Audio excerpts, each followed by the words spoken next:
conferencia magistral intitulada Jurisdicción sin Constitución, que será disertada por el doctor Enrique Zuleta Puceiro. Presenta esta conferencia el director del Centro de Investigaciones Judiciales, doctor Juan Carlos Abreu y Abreu, a quienes recibimos con un fuerte aplauso. Cedemos el uso de la palabra al doctor Juan Carlos Abreu y Abreu. Como ha quedado cifrado como un horizonte, ¿verdad? La búsqueda de este Congreso, cuestionarnos, analizar, criticar, pensar. Creo que esto es la labor más importante, pensar en el derecho como un reto, ¿no? Frente a las contingencias, frente a los riesgos. Yo creo que esos son términos que deberíamos nosotros incorporar a nuestra teorización jurídica de ahora en adelante. Riesgos y contingencias. Creo que no hay mejor manera de empezar, de dar un arranque a nuestras disertaciones, a nuestras diatribas. No hay mejor manera de empezarlo sino con la conferencia magistral del doctor Enrique Nicolás Zulueta, quien además de todo es oportuno decirlo, ponerlo sobre la mesa. Al cierre de nuestro Congreso le haremos un merecido reconocimiento por su trayectoria, querido doctor Zuleta.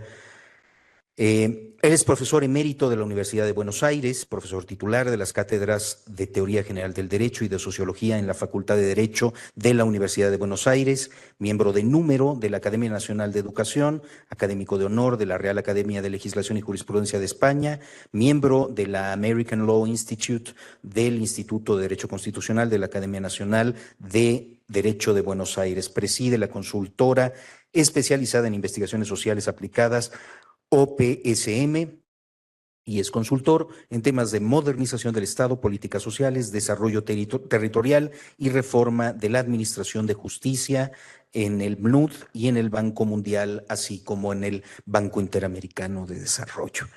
Es para mí un verdadero gusto, un honor estar aquí al lado del doctor Zuleta. Mi admiración, mi respeto, doctor, y he aquí a quienes desean abrevar de su disertación. Muchas gracias. Es para mí un gran honor estar en México en estos días. He pasado toda mi vida siguiendo la vida mexicana a lo lejos, a veces viniendo. Llevo en el pecho casi desde que nací, una medalla de la Virgen de Guadalupe, de nuestra Virgen mestiza, de nuestra América Latina mestiza. Esta versión, me parece, de la reunión de filosofía del derecho tiene un valor extraordinario por el momento en que se realiza. El momento mexicano, el momento argentino de mi país y el momento de todas nuestras democracias. No creo que sea un momento más importante. Ayer por la tarde asistí a la primera sesión de la Unión Iberoamericana de Universidades, donde nos reunimos las universidades públicas más importantes del continente, la Complutense, Barcelona, Sao Paulo, Río, UNAM y San Marcos, para reflexionar sobre un tema que es exactamente el tema que vamos a tener en este Congreso. Se llama variabilidad y mutación de las constituciones. Un tema que hace 10 años, 5 años, era imposible plantearlo. La semana pasada, que se reunieron 2.000 profesores de Derecho Constitucional en México, fue el Congreso Iberoamericano, hablar de mutación y variabilidad era, casi diría, una herejía. Para los constitucionalistas, todos los cambios que se oponen a la Constitución son inconstitucionales. Pues es hora de que pensemos que hay muchísimos cambios que se están produciendo y que no son necesariamente inconstitucionales, que tienen muchísimos factores de riesgo y de riesgo profundo para la continuidad de nuestras instituciones, pero que de hecho están desafiando, y esta es la palabra que ha utilizado el doctor, y me parece que esto es lo que nos va a reunir estos días. Gran momento, gran ocasión, y espero que la conferencia que voy a presentarles siga el espíritu y la letra de lo que hemos querido hacer. Sin antes de hablar, quisiera rendirle homenaje no solo a este centro judicial y al Superior Tribunal y a la Escuela Judicial, a todos los profesores que están aquí presentes y sobre todo a uno que está ausente, que es el profesor Raffaele De Giorgi, que por razones personales no ha podido acompañarnos, pero es un inspirador y un motivador extraordinario, tanto en la Universidad de Anáhuac, a la que también agradezco este nuevo esfuerzo que nos reúne a todos, como en muchos otros espacios a partir de la experiencia desde hace ya más de 30 o 40 años de conocer a De Giorgi con Niklas Luhmann en el Centro de Studi sul Rischio. Es toda una comunidad de ideas y de valores, de gente que piensa muy diferente, pero que tiene una convergencia fundamental en buscar el hilo conductor de la tradición de Occidente para iluminar, para darle luz a esta coyuntura tan oscura que atraviesan nuestros países. Muchas gracias, doctor, y gracias a todos ustedes. La va a dar después.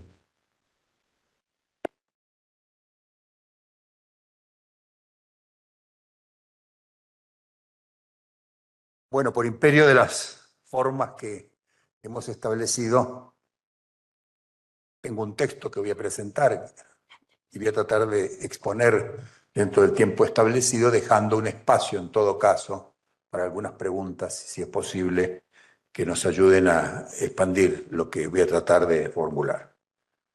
Les decía yo, en primer lugar, concretar los agradecimientos, se me quedaron varios nombres, pero el magistrado doctor Ricardo Sodi Cuellar, doctor Carlos Abreu, el doctor Jaime López Reyes, el doctor Alfredo D'Artug, incansable promotor y colaborador, el doctor Espinosa de los Monteros, que también ha estado haciendo posible todo esto, y todos ustedes. Les agradezco nuevamente y vamos a nuestro tema.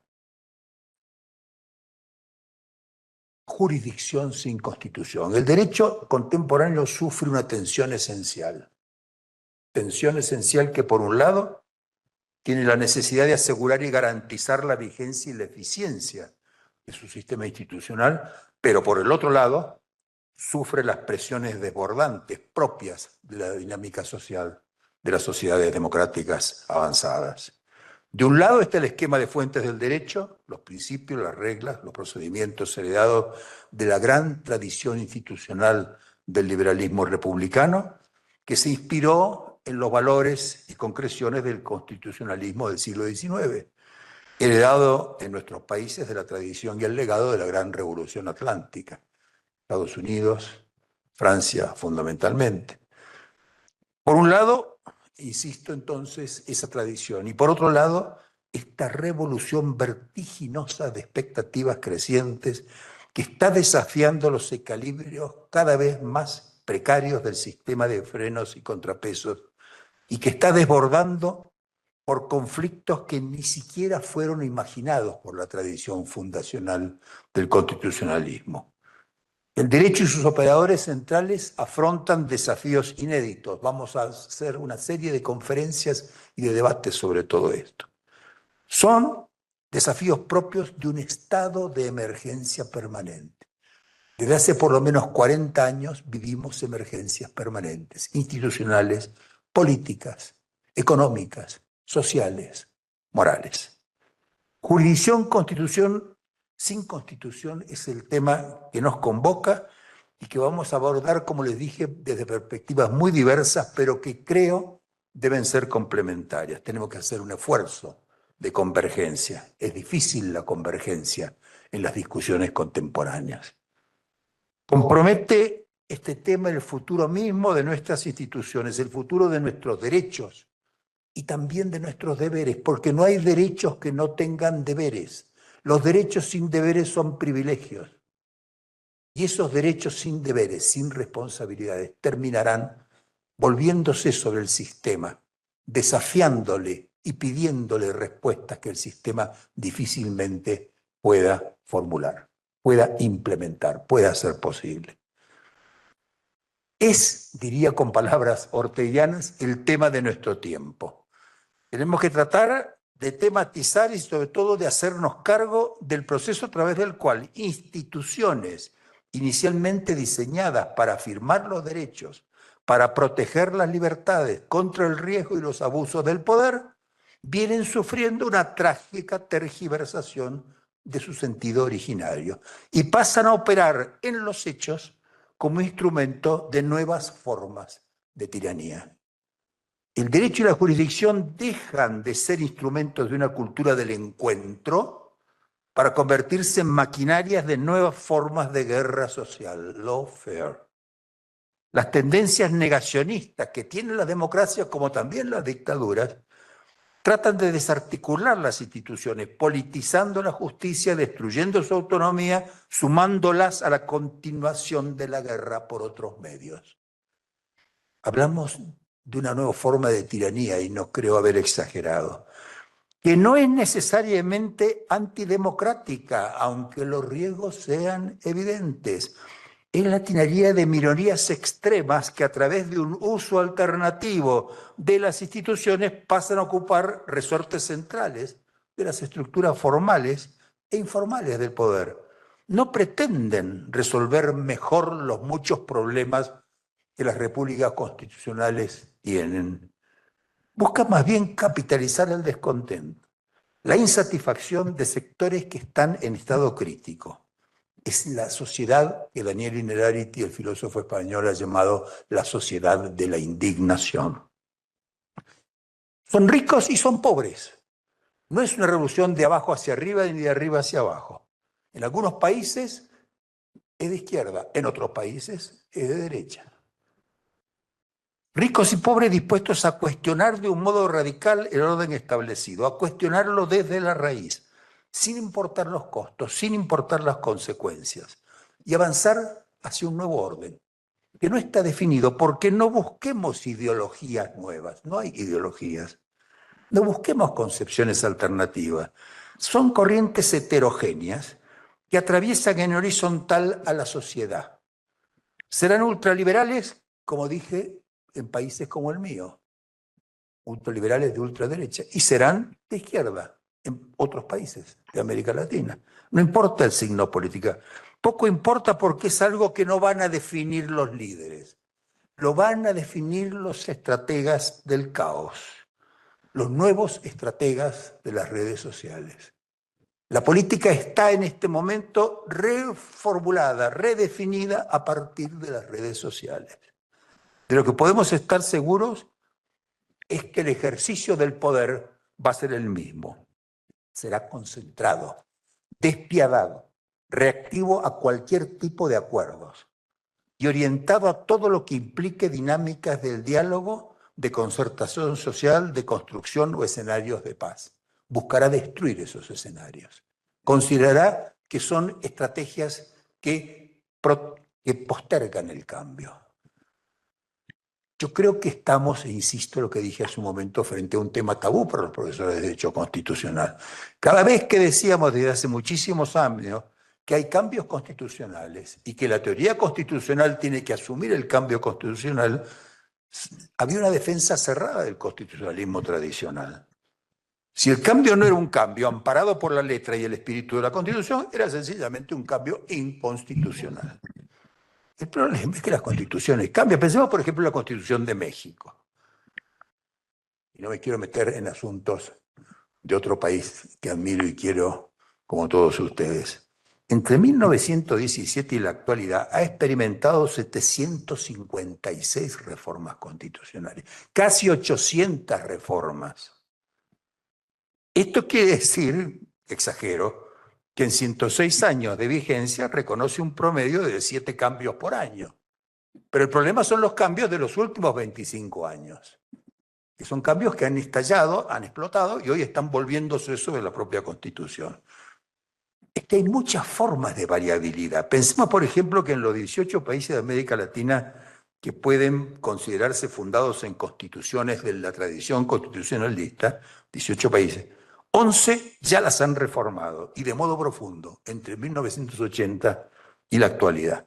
Sin contar variaciones sustanciales como las introducidas por los derechos económicos, sociales y culturales, por el nuevo derecho constitucional de los derechos humanos, la jurisprudencia de la Corte Interamericana de Derechos Humanos o las reformas aún más significativas introducidas a partir del ejemplo mexicano por el régimen del amparo, o las reformas igualmente significativas de las medidas provisorias en el campo del derecho de emergencia, o reformas muchísimo más significativas en la estructura del poder, como es las reformas que han ido introduciendo por vía legislativa y jurisprudencial la delegación legislativa en casi todos los países de la región. Son cambios constitucionales, de la Constitución real, posiblemente, no la Constitución formal. Yo diría en este punto, y sé que no van a estar de acuerdo algunos, pero esto es lo que vamos a debatir, que la variabilidad de las constituciones es lo normal. La estabilidad es lo que es excepcional. Durante muchos años, lo que las constituciones eran, es como dijo ayer por la tarde, inaugurando nuestra reunión iberoamericana, la presidenta de la Corte Suprema de la Nación, la doctora Piña, la Constitución era considerada como un manto protector, generador de certeza, de confianza, de seguridad y sobre todo de unión nacional. ¿Hasta qué punto podemos seguir afirmando que esta es la idea de la Constitución? La Constitución que nos une es, como decía Oscar Wilde del inglés, la lengua común que nos separa. Es la Constitución común que hoy nos separa. Yo diría que lo normal va siendo entonces la mutación. Y la estabilidad es lo que es excepcional. No olvidemos que la mayoría de las constituciones iberoamericanas fueron dictadas bajo el modelo de la Constitución norteamericana, que después se trasladó a Francia. Comenzó esa llamarada en Estados Unidos y se trasladó a Francia. Por lo tanto, son constituciones liberales y republicanas predemocráticas, anteriores a la democracia. No es el caso mexicano, que es una constitución que se inscribe en el ciclo de constituciones democráticas. Tal vez allí esté alguna de las claves para entender lo que nos está pasando. ¿Qué quiere decir constituciones predemocráticas? Que en mi caso, por ejemplo, en nuestro país, la democracia vino en 1912. Y ahí vinieron los partidos políticos, vinieron los sindicatos, los medios de comunicación, la descentralización del poder, los expertos, los técnicos, los impuestos, en fin.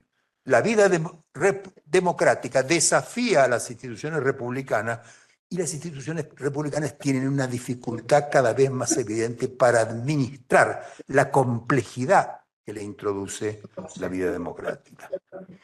Hay otro factor de variabilidad, hay muchos. Uno pueden ser los sectores que deliberadamente van contra la Constitución, otros que están adentro, pero la interpretan y la utilizan del modo que acabo de explicar.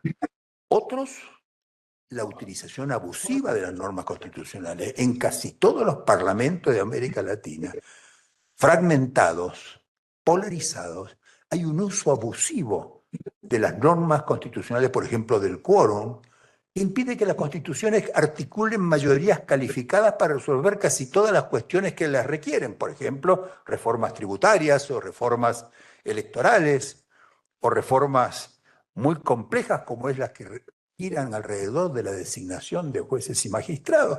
Y la fragmentación impide el establecimiento del quórum. No se van a poner de acuerdo de ninguna manera esos sectores. Y están paralizadas. La parálisis institucional tiene mucho que ver con un uso abusivo de las... Y estas son formas de mutación de la Constitución. Y hay otro factor de variabilidad, que creo que es más importante, que es la propia actividad de interpretación de la Constitución. No solo la interpretación que los jueces hacen de la Constitución, la que hacen también las agencias de la administración. En épocas de variaciones profundas de la economía y de las regulaciones financieras y de la tecnología y de la ciencia, las interpretaciones que hacen las agencias son más importantes que las de los jueces. Y lo hacen por una deferencia que los jueces hacen. Se acaba de dictar un fallo en Estados Unidos, como saben, de la Corte, que es la Corte de Trump, digamos, que le quita esa deferencia a las instituciones y las devuelve a los jueces. Y cuando le devuelve estas cuestiones, que son cuestiones complicadísimas, multibillonarias, a los jueces. En realidad se les está devolviendo a los juicios, porque no son los jueces, son los juicios. 15 años, 20 años, impuestos de justicia, honorarios de abogados, escribanos, prueba, contraprueba, parálisis. Imagínense el juicio de Google, 1.400 millones en Europa en el 2019, la multa. Recién acaba de producirse, hace un mes, la primera sentencia judicial en primera instancia en Francia. Y van a estar 20 años más discutiendo ese juicio. Los jueces no pueden resolver esas cuestiones. Esas cuestiones las resuelven hoy las 1000 formas que va adquiriendo el nuevo derecho, que es el derecho de los métodos alternativos de resolución de controversias. Hay un tipo de conflictos que solo puede ser resuelto a través de métodos alternativos de resolución de controversias. Y nuestros jueces son bastante reactivos a estos métodos. Sobre todo los jueces de quiebras y los jueces de derecho colectivo, etcétera, no les gustan los métodos alternativos. Bueno, pues les quiero decir que el conflicto que viene es un conflicto que solo puede ser resuelto de esa forma. Ius es ars boni et aqui, dice la frase de Celso que han puesto ustedes en este edificio. Y esta es la clave, el arte de lo bueno y de lo justo. Lo deben resolver los jueces, pero no lo pueden resolver los jueces con los instrumentos tradicionales de la sociedad litigiosa. El intento de devolver a los jueces la resolución de estas cuestiones es dárselo a los grandes estudios de abogados. Va a ser imposible resolver esas cuestiones. Es algo que se viene, es un tipo de litigiosidad que el sistema no va a poder soportar. Lo importante es que esta crisis no se produce de un día para el otro, viene de hace muchísimo tiempo. Todo lo contrario, yo creo que son procesos de larga duración. Estas cosas nunca ocurren de un día para otro. Creo que está estallando precisamente un sistema que venía cargando presión. Se refirieron hace un rato a la crisis de Weimar en uno de los discursos, la polémica de Kelsen y Schmidt, y Schmend y los grandes constitucionalistas. Allí el sistema estalló, no pudo administrar el tipo de polarización que se planteaba desde la democracia. Y estalló el sistema. ¿No es cierto? La guerra mundial precisamente nos enseñó muchísimo dónde podía terminar esta dificultad de digestión que tiene el derecho tradicional respecto de las fuerzas, de las tendencias de la democracia contemporánea. Yo creo que sinceramente que no tenemos un déficit de democracia. Quienes atacan el constitucionalismo clásico no es que sean antidemocráticos, tampoco tenemos un déficit de legitimidad, tampoco es que no sean legítimos. Son legítimos y son democráticas. Lo que tenemos es un déficit de justicia, porque es la justicia la que tiene que resolver este tipo de conflictos. Si la justicia mira para otro lado, acepta las reformas constitucionales, las 800 o las decenas, centenares que hay en toda América Latina, después no puede decir, bueno, no es eso, ¿no es cierto? Me parece que estamos llegando a un momento en que la justicia debe asumir una responsabilidad. Debe, y esta es la palabra clave, hacerse cargo. De allí que el fallo que va a dictar seguramente la Corte por la acción de inconstitucionalidad, hoy nos adelanta uno de sus miembros su proyecto de fallo. Ayer a la tarde nos lo adelantó la presidenta de la Corte, a quienes estábamos reunidos en la Unión Iberoamericana. Es un fallo donde los jueces intentan establecer precisamente un mecanismo de mediación. ¿Lo aceptarán los poderes en conflicto? Porque lo que tenemos es un conflicto de poderes. Y los conflictos de poderes en las constituciones nuestras, las viejas y las nuevas, no tienen formas de resolución. En el siglo XIX existían métodos en las constituciones. Nuestra constitución del 53 tenía un método para estos conflictos entre legislativo, ejecutivo y judicial. Pero en 1860, la constitución, que fue hecha por el centralismo porteño, eliminó este método. Como en Estados Unidos. ¿Cómo se resuelven esos conflictos? Se resuelven por showdown o slowdown. Los argentinos decimos esto por quilombo. Es un conflicto que estalla, que no puede continuar y en algún momento encuentran los poderes en conflicto una vía para salir. El costo social que esto tiene y económico es inconmensurable. nuestras constituciones deben prever los conflictos de poder. La democracia no es un régimen de mayorías, es un régimen de mayoría y de minorías. La democracia no solo nos enseña a convivir mayorías, nos enseña también a aceptar las minorías. Estamos entonces ante el desencadenamiento de procesos que conocíamos. Y debemos entender que esta negatividad y esta desconfianza no vienen, como se ha dicho durante mucho tiempo, de la mano de la despolitización. La revolución contra los jueces es una revolución política que busca politizar la justicia y convertirla en un ariete contra el poder. Solo la justicia puede derrumbar los poderes establecidos, porque es una revolución que va en todo el mundo contra las castas, contra los cárteles.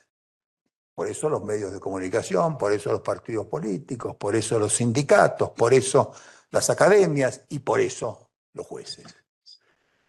Me parece que esta es una agenda muy amplia, una agenda muy compleja, sobre todo en culturas políticas como la nuestra, que son de democracias en transición, inacabadas, que todavía albergan en su seno fuerzas desencadenadas que no han encontrado todavía un modo de convivir y de cohabitar, porque la democracia es ante todo diálogo, vínculo, y esta revolución lo que trata es precisamente romper los vínculos. Que veamos solamente individuos que compiten, que desarrollan guerras abiertas a través del derecho, procesos extremos de judicialización de la política, en que la política cede espacio ante la ofensiva del extremismo sin límites. Lo que hoy nos interpela entonces en este encuentro y en esta reunión de filosofía del derecho, que agradezco nuevamente a la ANAHUAC y al Centro Judicial haber convocado, es la necesidad de volver a pensar el derecho desde estas nuevas evidencias de la complejidad.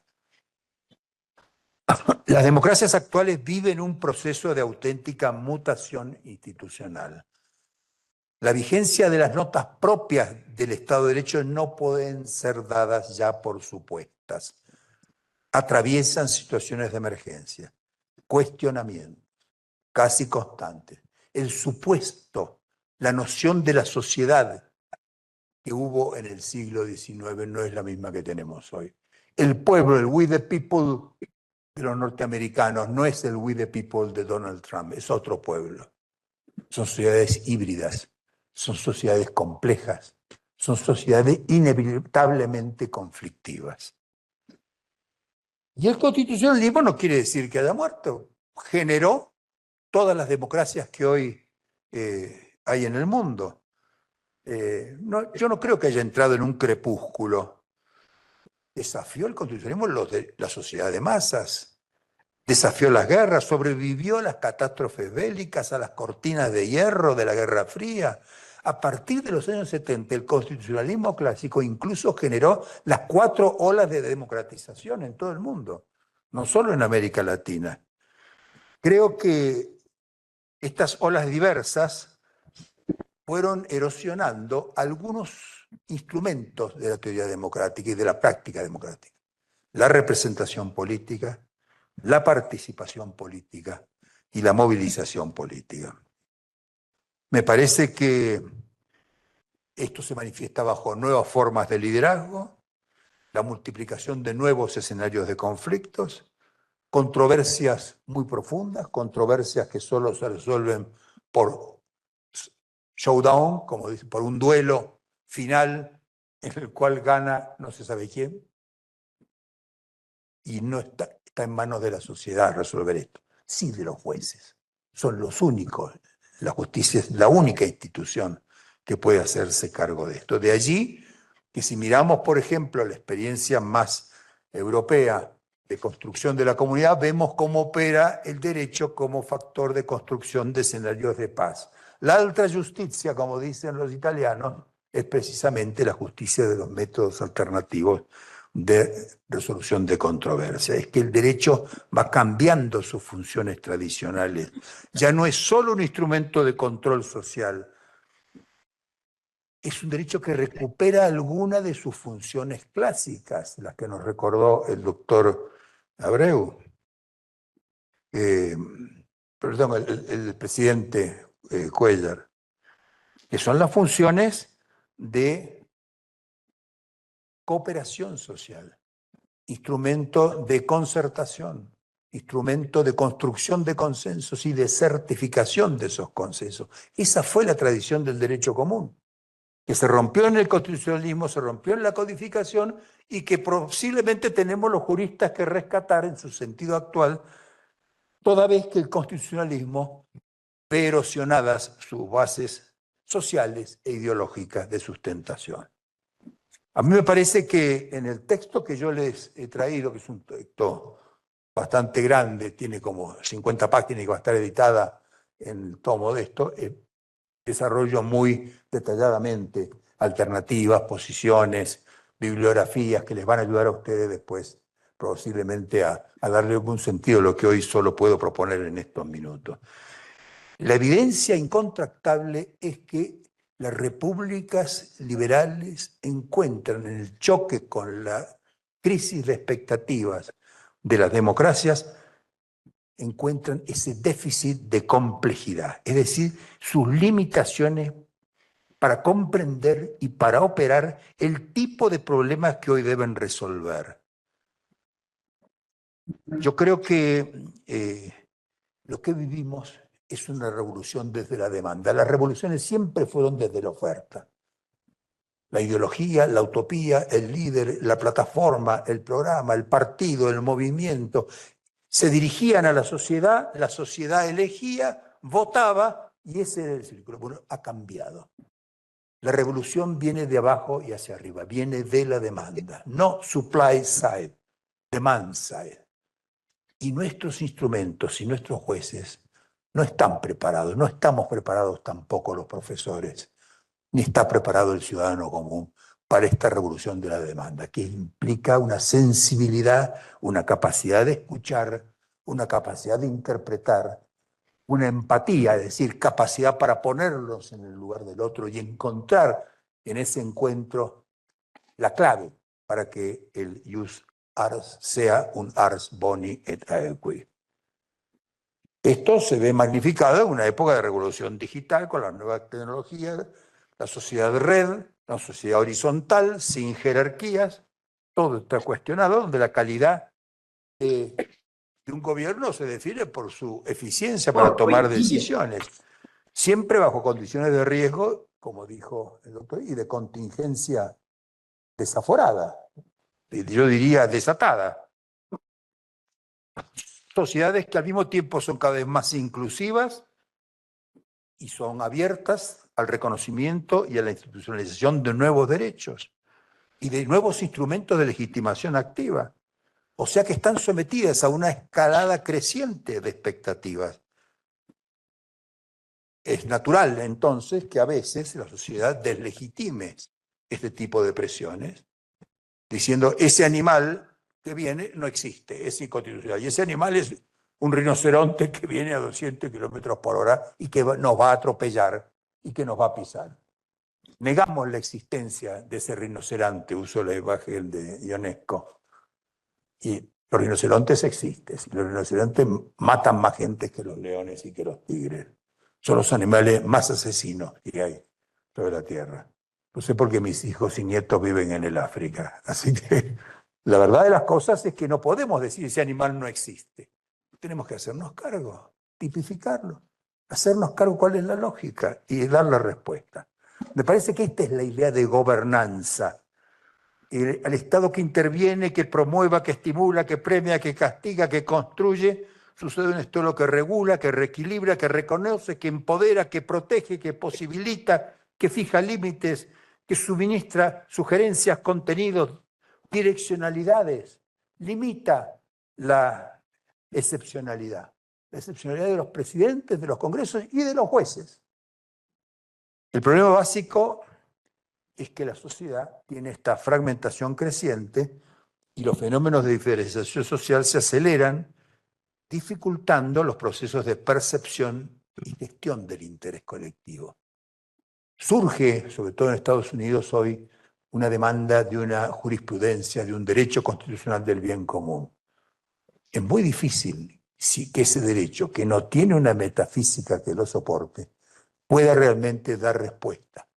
No lo ganamos esta batalla, no ganamos esta batalla con una ideología alternativa.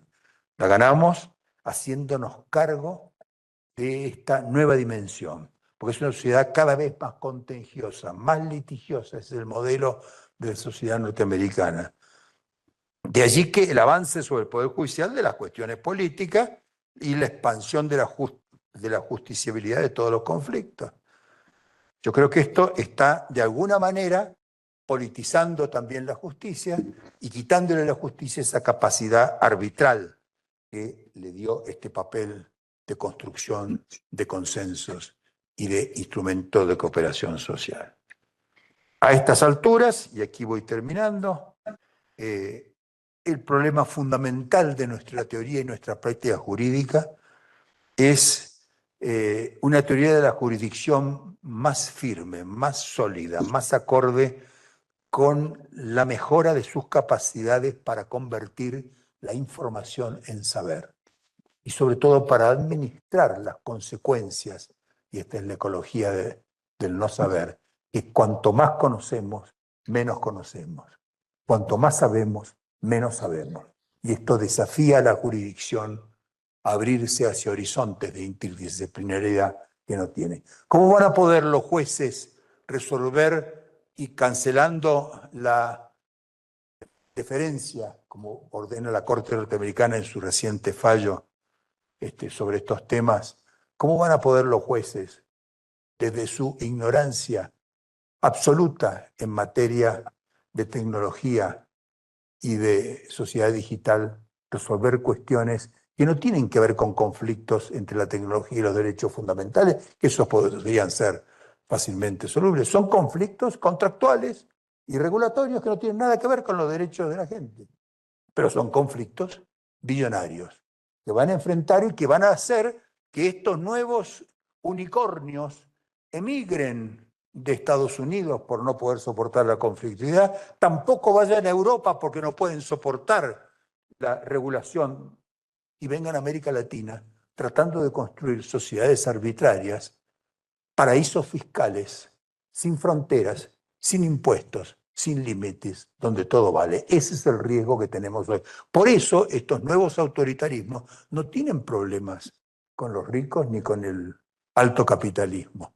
De alguna manera la filosofía que traen desde la izquierda a la derecha es de un nuevo individualismo antiinstitucional, pero que no quiere decir que sea ni antidemocrático ni que sea ilegítimo. Es un animal de nuevo formato. Y entonces aquí está nuestra misión, aquí está nuestro cometido, redescubrir las funciones del derecho como instrumento de compromiso y de cooperación social. Estos son los nuevos desafíos a que se refería hace un momento el doctor. En la medida en las sociedades actuales acentúa el proceso de fragmentación, de oligarquización, este corporativismo creciente, esta concentración del poder económico, social y mediático, en la medida en que la legislación pierda su función esencial de orientación hacia el bien común, nos encontraremos frente a desafíos difíciles de resolver. No puedo ser tan optimista como fue el presidente del tribunal cuando pronosticó un triunfo del derecho en este conflicto. A veces el derecho ha perdido estas batallas, muchas veces, tantas veces como las ha ganado. Me parece que hay principios centrales del Estado de Derecho, la división de poderes, el acceso a la justicia, la garantía efectiva de los derechos fundamentales, el control de la arbitrariedad, de la discrecionalidad de los gobernantes, el respeto a las minorías políticas y sociales, la integración, la no discriminación, la lucha efectiva contra la corrupción pública y privada, la protección social, la inclusión social y sobre todo la construcción de confianza social. Este factor de unidad a la cual se refería la doctora Piña ayer por la tarde cuando inauguraba nuestras sesiones. Yo creo que si hubiera que darle una palabra síntesis, utilizaría una palabra que motiva el libro reciente de uno de los grandes filósofos del derecho contemporáneo. La palabra es thoughtfulness. Thoughtfulness no tiene traducción al castellano. Yo diría que es reflexividad. Es decir, una teoría básicamente reflexiva, capaz de profundizar y focalizar su atención en las relaciones entre el derecho establecido, legal o jurisprudencial, y la razón práctica, reflejada en la tradición de principios, de estándares, de criterios normativos que incorporan desde la perspectiva de una lógica de lo razonable y de lo equitativo una dimensión de responsabilidad institucional, que es hoy fundamental. Y si lo hace, lo hará en función de una custodia de ciertos valores y principios de la tradición jurídica de Occidente, que es la que alumbró nuestras constituciones, esa, como llamó Luhmann, anomalía de la vieja Europa, fuera de la cual será muy difícil que ensayemos experimentos alternativos con alguna posibilidad de éxito. Necesitamos con urgencia una nueva teoría y sobre todo una nueva práctica de las instituciones, una visión más constructiva, más dinámica de la interpretación de nuestras constituciones, más abierta a una lectura de lo razonable, a una lectura equitativa e imparcial de las leyes en contextos sociales que exigen una integración inteligente de métodos, de herramientas nuevas que completen y trasciendan el legado de nuestras tradiciones jurídicas. Es una tarea no muy complicada, sí muy compleja, demasiado compleja tal vez para las fuerzas de que disponemos. Por eso esta reunión y por eso este encuentro, una vez más tratando de avanzar hacia soluciones sostenibles de la crisis de nuestras democracias. Muchas gracias.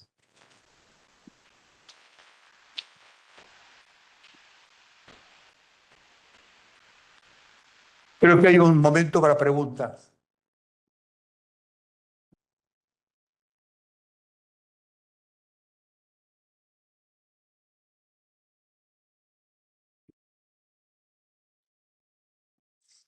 Ciertamente tenemos un tirano encima y se llama tiempo. Yo quisiera puntualizar fundamentalmente en un aspecto.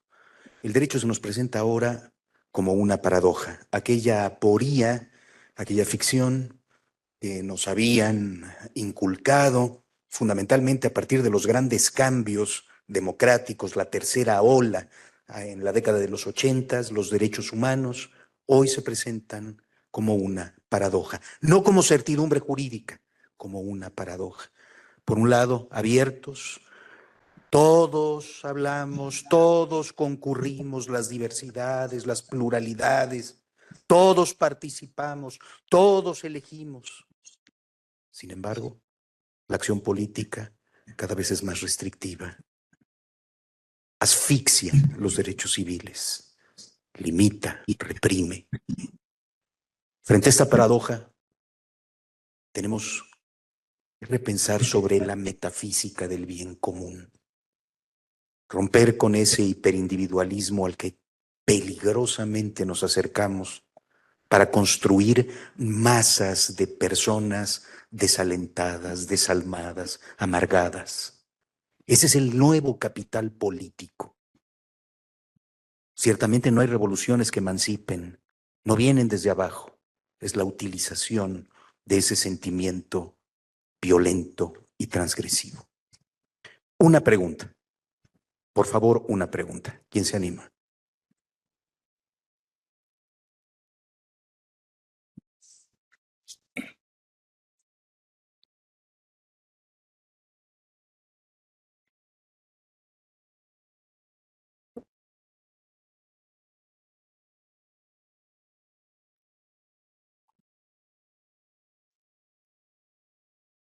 Gracias.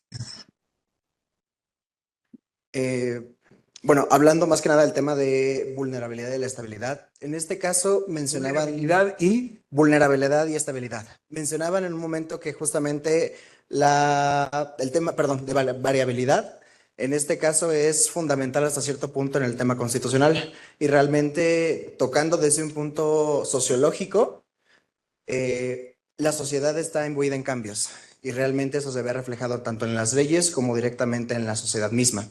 Ahora, estamos en el entendimiento de que las leyes se van creando acerca de una necesidad.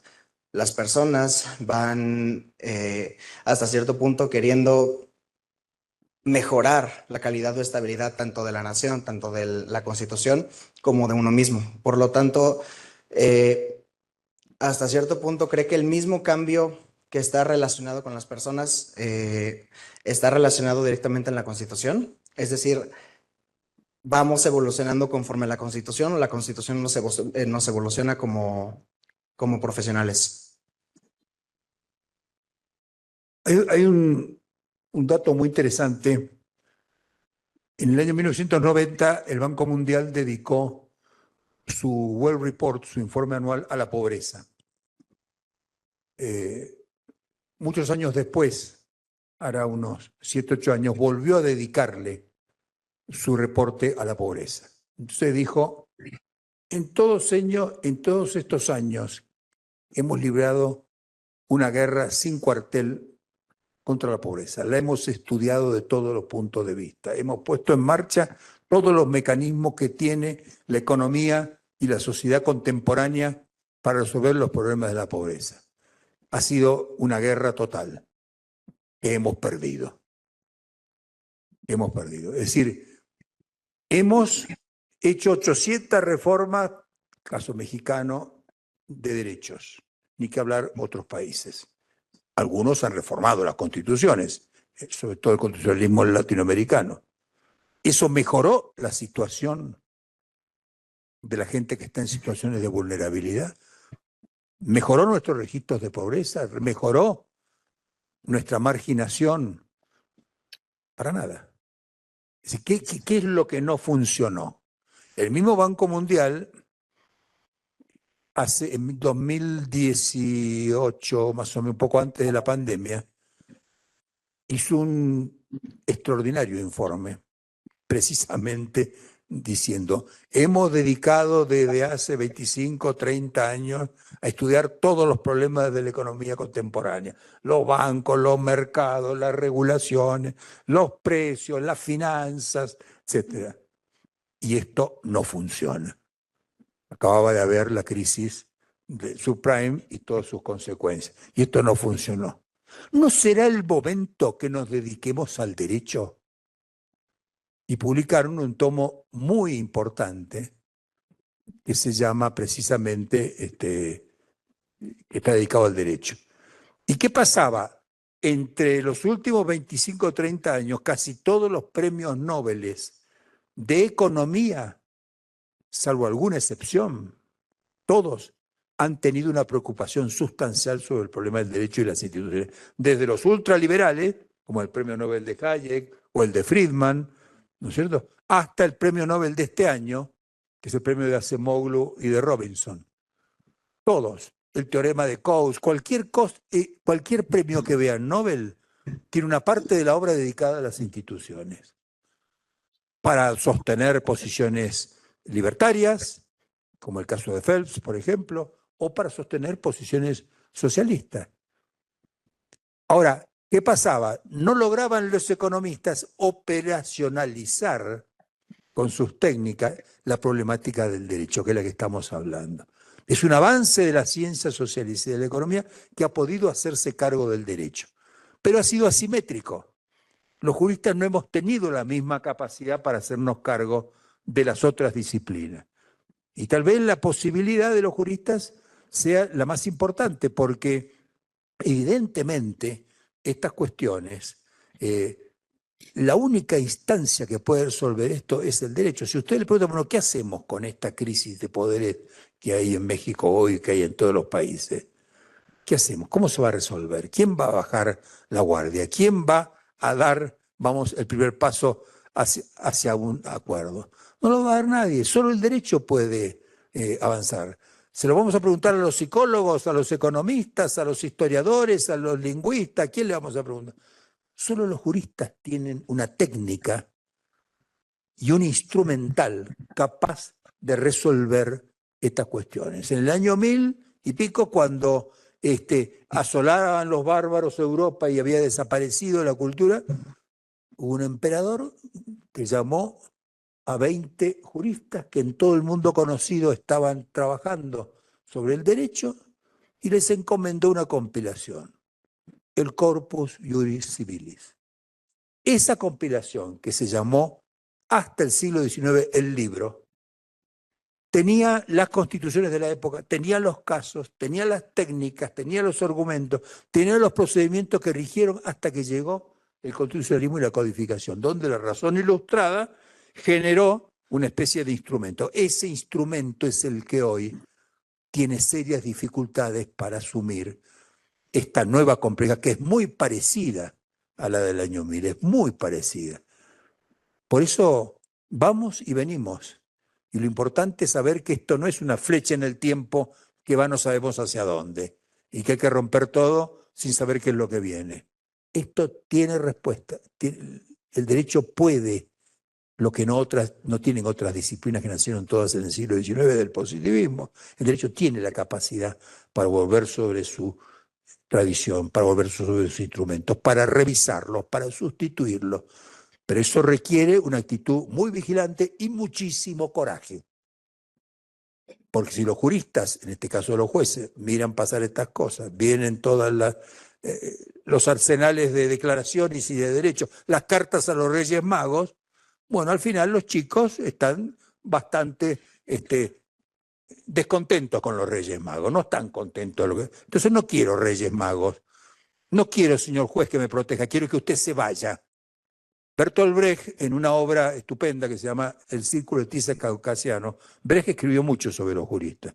Dice, al terminar un acto donde se elige un juez, dice alguien del público, dice, el juez siempre fue un ladrón, hagamos que un ladrón ahora sea juez.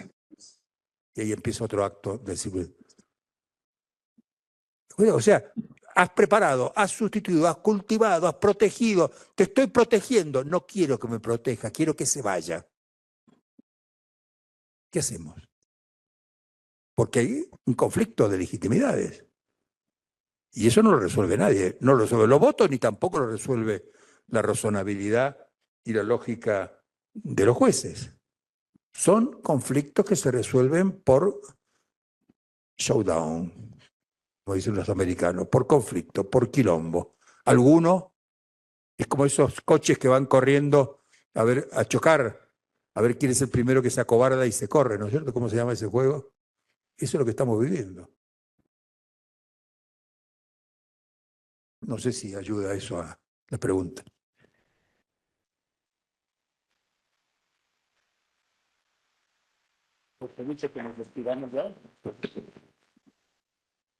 Pues muy agradecidos. Yo quisiera nada más terminar parafraseando precisamente y a partir de lo de Bertolt Brecht. Cambiemos la palabra ladrón por político. Eso lo dice Brecht, no lo dije yo. No. Utilizó a Brecht. Hagamos, bueno, el juez siempre fue político. Ahora hagamos que un político sea juez. Gracias. Estamos en el Congreso.